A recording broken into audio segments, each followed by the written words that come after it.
तर कोणताही समाज गुन्हेगारीशिवाय मुक्त असू शकत नाही असं राऊतांनी म्हटलंय। रावणाच्या काळापासून गुन्ह्याची परंपरा सुरू आहे असं संजय राऊतांनी म्हटलंय। तर राजकारणात सर्वाधिक क्राईम असल्याचंही संजय राऊतांनी म्हटलंय। महाराष्ट्राच्या कॅबिनेटमध्ये अंडरवर्ल्ड आहे असंही संजय राऊतांनी म्हटलंय।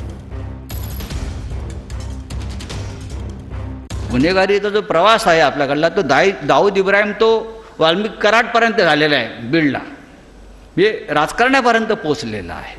कोणताही समाज हा गुन्हेगारीशिवाय मुक्त असू शकत नाही। म्हणजे अगदी रावणानं सीतेला किडनॅप केला असं आपण म्हणतो, तेव्हापासून गुन्हा सुरू आहे, किडनॅपिंग झालं ते, तेव्हापासून जी गुन्ह्याची परंपरा आहे ती आता या काळापर्यंत सुरू आहे। तेव्हा एक वाल्मिकी होता, आता एक वाल्मिकी आहे, तो पण वाटमाऱ्या करायचा, हाही वाटमाऱ्या करत होता। राजकारणामध्ये जास्त क्राईम आहे। राजकारण हे अंडरवर्ल्डच झाले आता। राजकारण हा बदमाशांचा जो शेवटचा अड्डा आपण म्हणतो ते त्यासाठीच म्हणतो। ते आता पाहायचं असेल तर गेल्या 10 वर्षात ते आपण पाहिलं आहे। या देशाच्या गृहमंत्र्यावर तडीपारीच्या केसेस आहेत, तो गुन्हेगार आहे। महाराष्ट्राच्या कॅबिनेटमध्ये तर अंडरवर्ल्डच आहे सगळं। म्हणजे हे आता बोलणं बरोबर नाही, पण हे अंडरवर्ल्ड आहे